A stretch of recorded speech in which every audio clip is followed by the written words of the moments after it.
Otro tema también que vamos a repasar a propósito de esta Argentina que no para y casos policiales, judiciales que vinculan también al mundo empresario, o por lo menos las dudas, ¿no?, que siempre se generaron sobre este caso. Me meto en la muerte, el asesinato en realidad de José Luis Cabezas, el fotógrafo reconocido, bueno, que murió de una manera tremenda y que bueno, ya se cumplieron, fíjate, en esto de que el tiempo pasa rápido y no para.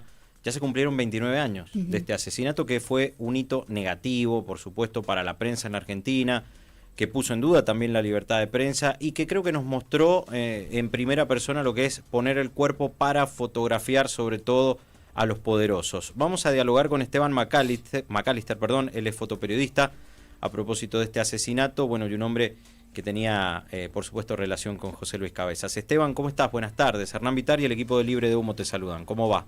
¿Cómo te va? ¿Cómo estás? Muy bien. Gracias por la comunicación. No, por favor, a vos por atendernos. Bueno, decíamos un caso que ha quedado marcado en la historia del periodismo gráfico en la Argentina, sobre todo por la brutalidad y el ensañamiento, ¿no?, hacia José Luis Cabezas por un lado, y por el otro, bueno, también sembrando dudas sobre lo que fue también ese famoso círculo rojo de los 90 y el poder y la influencia que tenía. O lo... En realidad me parece que tiene que ver con los procesos de impunidad que siguen siendo válidos, que hay que ver cómo se construyeron y que habría que encontrar la forma de desmantelarlos.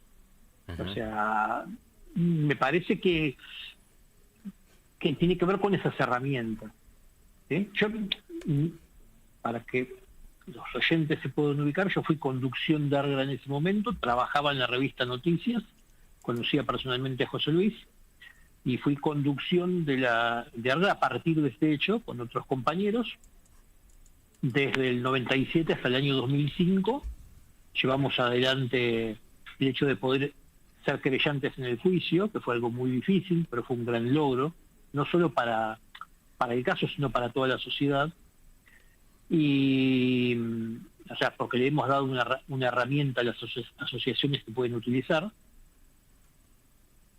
Y en realidad lo que nosotros hubiésemos querido es desmantelar los sistemas de impunidad. O sea, ¿por qué alguien puede secuestrar a alguien en la calle? ¿Por qué existían y existen mecanismos de zonas liberadas? Ese tipo de cosas, ¿sí? Y en realidad eso no ha cambiado. ¿Pensás que no ha cambiado pese a todos los años que han pasado?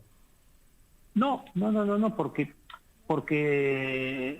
o sea, primero porque las personas detenidas no tuvieron perpetua, y al final el que más años estuvo fue 15 años y el que menos estuvo fue 7, ¿sí?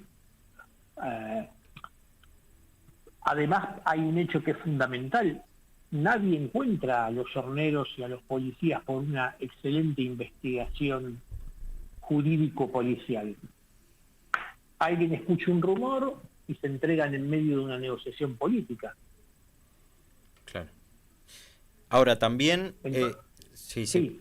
No, también digo, sabemos que la historia tiene sus derivadas desde el punto de vista empresarial y aparece el famoso nombre de Yabrán, a propósito de esa fatídica, digo fatídica por cómo terminó después, tapa de Cabezas, perdón, de Noticias con Cabezas, digo, sacando las fotos, y bueno, después todas las especulaciones sobre también el poder encubriendo al poder, ¿no? Más allá de la impunidad, que es la consecuencia posterior, pero digo, también hubo como una suerte de llamada o amenaza también al fotoperiodismo de, che, esto no se muestra, ¿no? Mira, hay que recordar, Chabrán da una entrevista en el programa, da dos entrevistas en este momento, una con el diario Clarín y después una en el programa Hora Clave de Mariano Grondona. Le contesta: el poder es impunidad. Claro. Toda una definición, ¿no?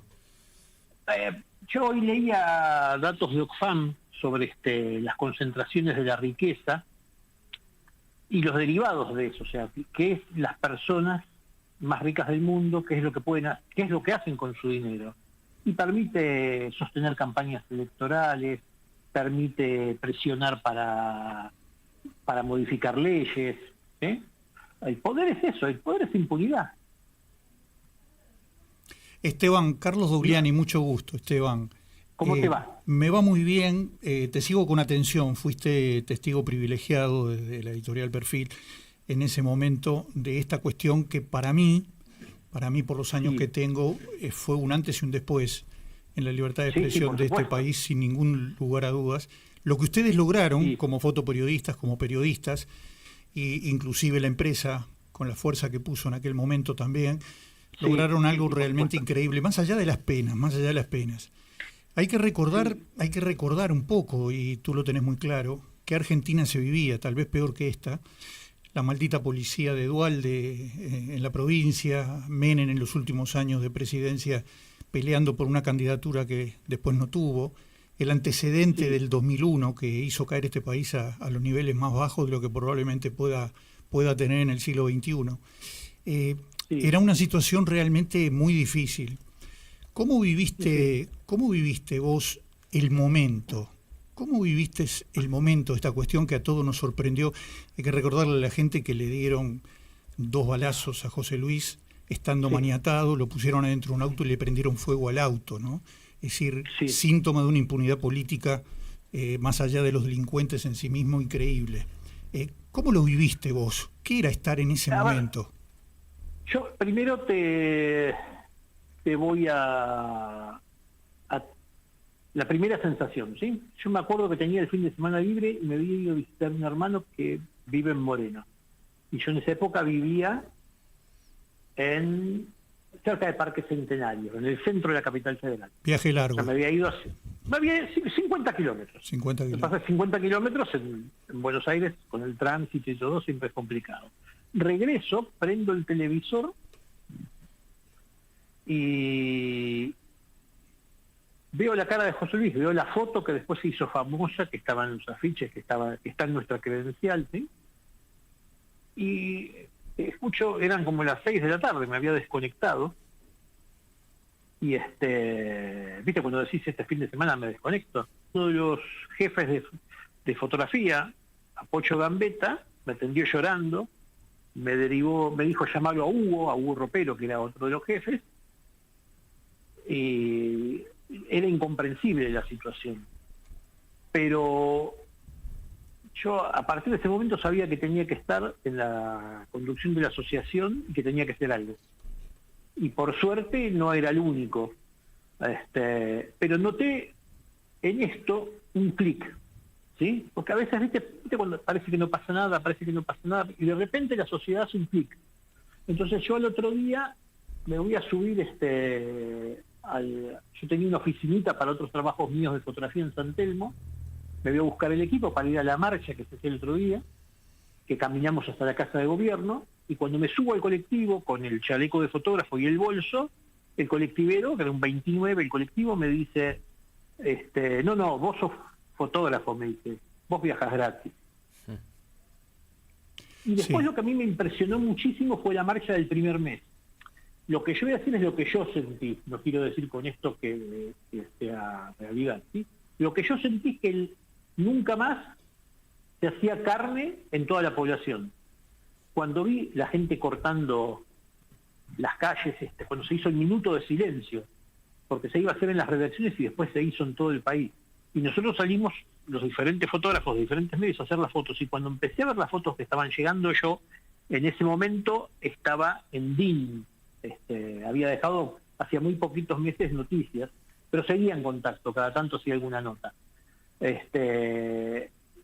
Y estaba recibiendo el material de los fotógrafos y estaba viendo lo que estaba apareciendo en las otras agencias, y me quedé helado, por ejemplo, con una foto de Mario Cochi y Caballito, de la gente que se había bajado de los autos en un semáforo y se había parado al lado del auto para hacer el minuto de silencio.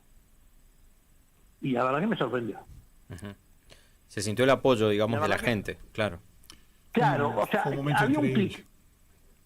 Había algo se había quebrado. Y se notó que eso se había quebrado porque el apoyo que tuvimos fue impresionante.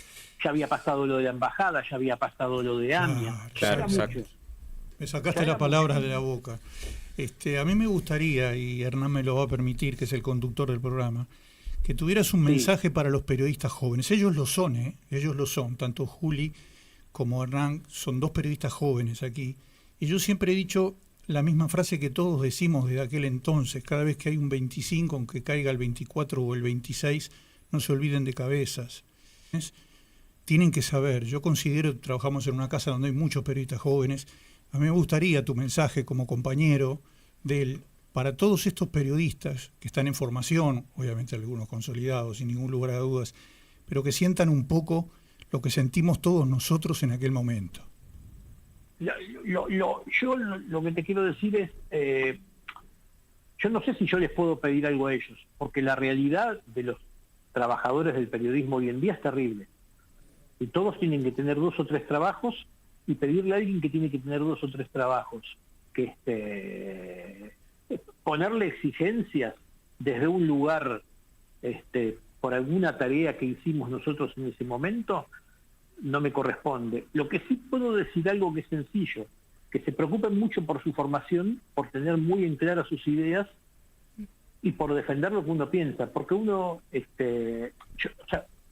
yo no creo en la verdad como periodista, ¿sí? Yo creo que se construye desde ese trabajo la realidad. Entonces uno tiene que tener una muy buena formación filosófica, ideológica, para poder analizar cualquier noticia y ser honesto. Es lo único que puedo pedirles, pero es un pedido como un viejo fotógrafo recién jubilado. Pero pedirles algo, yo no sé si hay un montón de fotógrafos que colaboraron un montón con el caso Cabezas, y que si vos me decías un día antes si iban a estar, y yo te hubiese dicho que no, y estuvieron. Hay algo que se produce en esos momentos, que es cuando se agudizan las contradicciones y uno siente que no da más, y entonces no queda más que salir. Exacto. Esteban, te agradecemos mucho por este testimonio y el diálogo con MDZ Radio. Perfecto. Bueno, muchísimas gracias y saludos a todos esos compañeros, y les agradezco por recordar ese hecho, pero también tenemos a Pablo Grillo, que no tenía credencial de Argra, pero quería tenerla y estaba haciendo su carpeta de fotos. Bien, Esteban, muchas gracias por este contacto. No, gracias a ustedes. Que tengas buena tarde. Escuchaban a Esteban McAllister al cumplirse 29 años del asesinato del fotoperiodista José Luis Cabezas. Bueno, un caso que revolucionó el periodismo durante la década de los 90, cambió la forma también en la que vimos, sobre todo los que éramos muy chicos, a las revistas, ¿no? De noticias, a noticias puntualmente.